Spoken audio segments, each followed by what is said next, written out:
I'm a native of Miami, born and raised here. I grew up in a very large family, 7 brothers and sisters. Grew up down in South Miami, which is now Palmetto Bay. And at 18, I left and I was away for about 10 years. I lived 8 years at Florida State University in Tallahassee, and then I lived down in Panama for 2 years in Central America. Then I came back to Miami and I landed at Miami Beach Senior High as a high school teacher. And that was in 2001, and I've lived on Miami Beach ever since.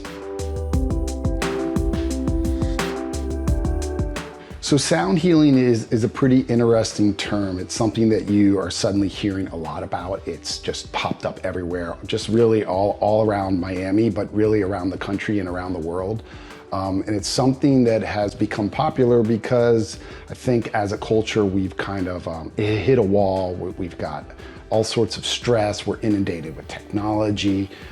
We're kind of having a lot of issues, right? Mental issues. And a lot of it, again, does have to do with kind of the disconnect and the inundation of technology. And I think the backlash to that is that people have been really gravitating towards activities that are ancient, that have been around for thousands of years. And the reason why they've been around is because they work. And so you've just seen this explosion of things like, yoga, meditation, qigong, acupuncture and massage, and one of those is sound healing. And so there's still people out there that don't really understand what sound healing is. What's the difference between sound healing and, say, music, right? So in sound healing, what's really different about it is the context with which it happens, right? And also the intention behind it, right? So it's basically, sound healing is using sound to relax, to help people get out of their minds and get out of their bodies so that they can go into a deep relaxed state and can heal, right? Can rejuvenate or reset their energetic systems in their body. And so we know that sound has an impact on us. The entire universe is made up of vibrations. Everything is vibrating throughout the universe. Everything has a resonant vibration, or like a home note. And when things are not working properly, things are out of tune, then they start to break down. And so our bodies are machines, right? They are part of this whole rhythm that flows throughout the universe. And when we are disconnected from that rhythm, we get stressed and get tight, we get out of whack. And so sound kind of, especially sound healing, the instruments that we use and that are used in sound healing are instruments that are of the earth. They're raw, they're old instruments. They're earth tone instruments. And they impact the body in ways that help the body go into deep relaxation. And it's really allows us to get out of the way of our body, and the healing process is just something that happens naturally. So it's really just getting us out of the way so that our body can find balance and kind of retune itself. And so again, the difference between sound healing and music is that there's not a performance in sound healing because nobody's watching. It's not about, look at me, this is what I'm doing. I'm not performing for a group. I am an empty vessel, right? And I'm using these pure sounds to go through me. I'm a channel per se. I'm out of the way, using sound to provide an experience for the participants, with the intention of them really being able to get into a deep, relaxed state. Growing up in Miami in a large family in the 1980s was a pretty wild experience. I was an extremely active child. I was kind of wild. I had, 3 older brothers, and I was just your ultra energetic person who was always doing some kind of death-defying act. I played all sorts of sports. I was a daredevil. I was a acrobat, and I was pretty physical person. And I would say I had a lot of anxiety, right? I couldn't sit still. And so when I got to college and I had left home, I had some issues going on because I didn't really have these outlets that I had when I was a kid. And I was in school, and I was never really a good student. I really wasn't into school. And so I had to kind of wrestle with a lot of issues, and I was trying to figure out new ways to cultivate my energy, right?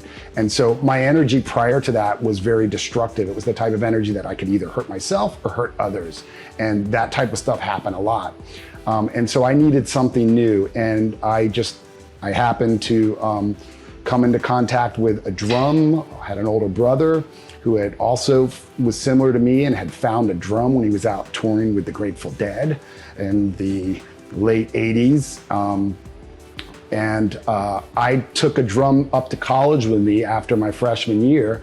And before I knew it, I was spending hours just banging on this thing. And I was horrible. I wasn't good at it or anything, but it was just an incredible outlet for this kind of raw, kind of warrior, Neanderthal type energy that I had. And so I was just banging, and then I realized that, this was just changing just me in general, but also a way to cultivate and focus that energy that I had. And then the result of it was that people were attracted to it as well. And so it was having an impact on the people around me. And before I knew it, I was building like community with this drum. And I started to connect with other people that were interested in this. And I began to form this kind of drumming community in Tallahassee, where I was going to school. And it just had this profound impact on me. And so around a few years later, around the same time, I was probably just about a year or two into really like getting into this drum. I was part of this program where I was going out and teaching poetry workshops to homeless teenagers that were living in youth shelters. And so I decided, before I was designing this workshop, at the last moment, I said, I'm going to bring the drum with me. And I brought the drum to this workshop, and it was amazing what had happened, because I was working with these teenagers. They were so tense. They had all sorts of trauma. They were homeless. They were in juvenile delinquents. They had been in jail, pregnant, all sorts of things like that. And the drum just changed the entire mood of this group of teenagers. And they just opened up, and then I had them write, and they poured out the most beautiful poetry. I was working with this program with a professor where they would take the poetry from these workshops, and then they would publish them in a book. And so literally like a few months after doing a few of these workshops, for me, it was my first formal experience as an educator, as a teacher, and my first formal experience using sound as a wellness tool. And I wasn't even aware of it, and sound healing in those days wasn't even a thing. There wasn't even a term, right? And so a few months later, I found myself in the governor's mansion playing the drum with these students, reading their poetry. It came out, it was on the 6 o'clock news. And I was just like, geez, that wasn't that hard. And this feels really right. And I think maybe I'm gonna go be a teacher. I'm gonna go into teaching. And that was the start of my career as a teacher. A year later, I became a professor at FSU. I spent a year doing the same type of work with my drum in a women's prison. And then I went on to do all sorts of different jobs and careers as an educator. But throughout that whole journey, always bringing sound and integrating sound into the teaching environment or the community that I was working in. And sound was like this so powerful tool. I was always working with at-risk populations. And so sound would just loosen people up. It would just change the energy, the whole environment. And it really just was really a key part of who I was as an educator and a person. After being away from Miami for 10 years, I spent 2 years down in Central America, where I was a professor down there for Florida State University. Again, I would bring in the drum. I was teaching writing at the college level, but always using my instruments. And then a couple of years earlier, I had got into playing the didgeridoo. And so I began to also make my own instruments and play this very profound instrument, the didgeridoo. It's supposedly the oldest instrument, 100,000 years old. And so then I landed back in Miami and I got a job at teaching high school. And again, I was still always teaching other subjects, but always using sound. And then I had this continued to happen, and I started to work at a place called Shake a Leg Miami. It was a nonprofit. We worked with kids with disabilities, inner city kids on the water. It was like a sailing program.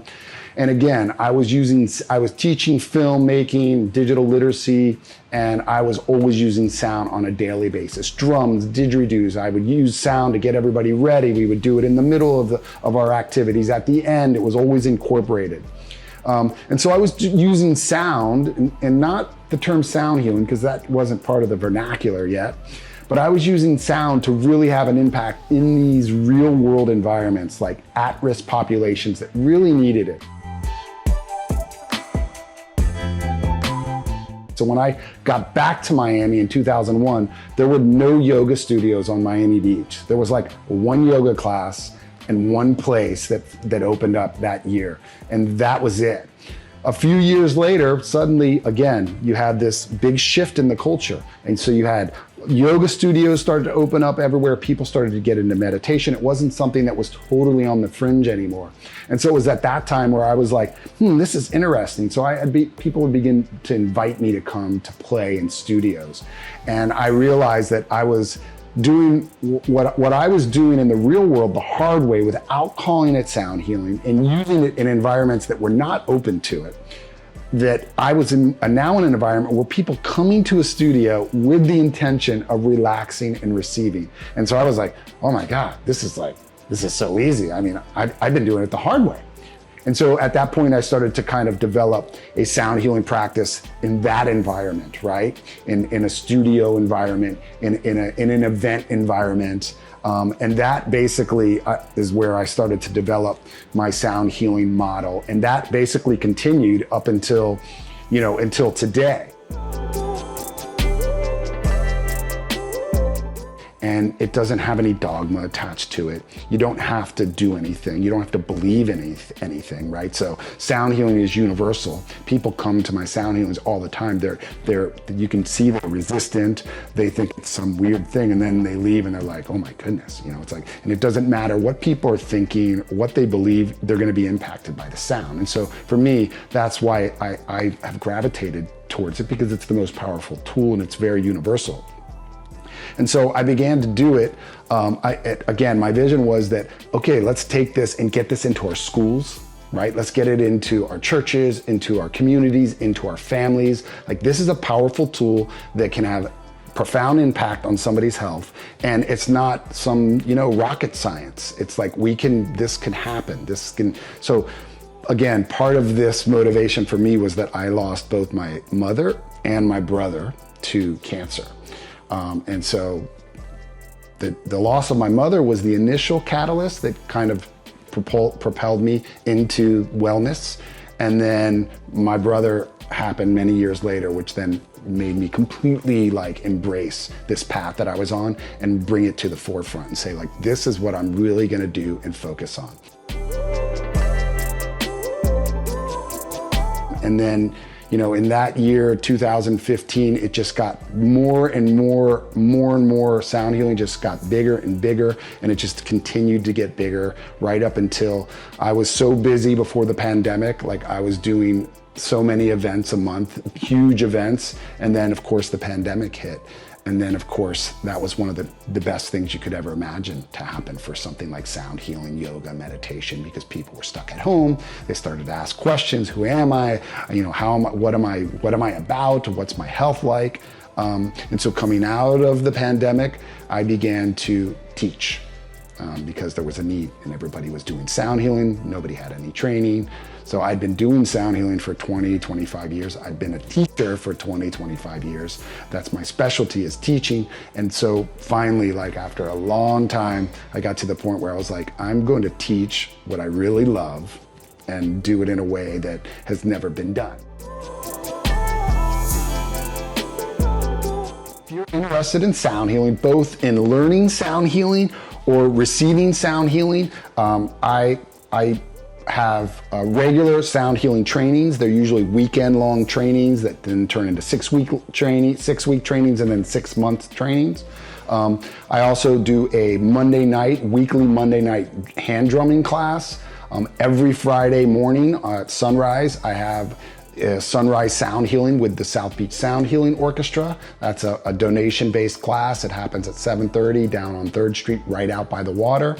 And then twice a month, I produce 2 big events. Every full moon, I do a full moon event at the Faena Hotel. It's out on the beach. There's usually, 100, 200 people there. It's a 2-hour ceremony, wonderful. There's drumming, dancing, breath work, meditation, and then there's an hour sound healing session that happens with about 20 sound healers that are all students of the Miami Sound Institute. And then we produce a day-long event every month down in the Redlands area at a place called Home. It's called Jungle Magic. It's at a big waterfall and lagoon. We do a whole sound healing ceremony with a cacao ceremony, ecstatic dance. It's just a wonderful event. And both of those 2 monthly events are in nature. They're on the beach and they're down in a wonderful waterfall space. Miami is incredible in the sense that we have these wonderful weekend getaways that are right in our backyard. You can go right out into the Everglades. You're deep in nature. You can go down to the Keys.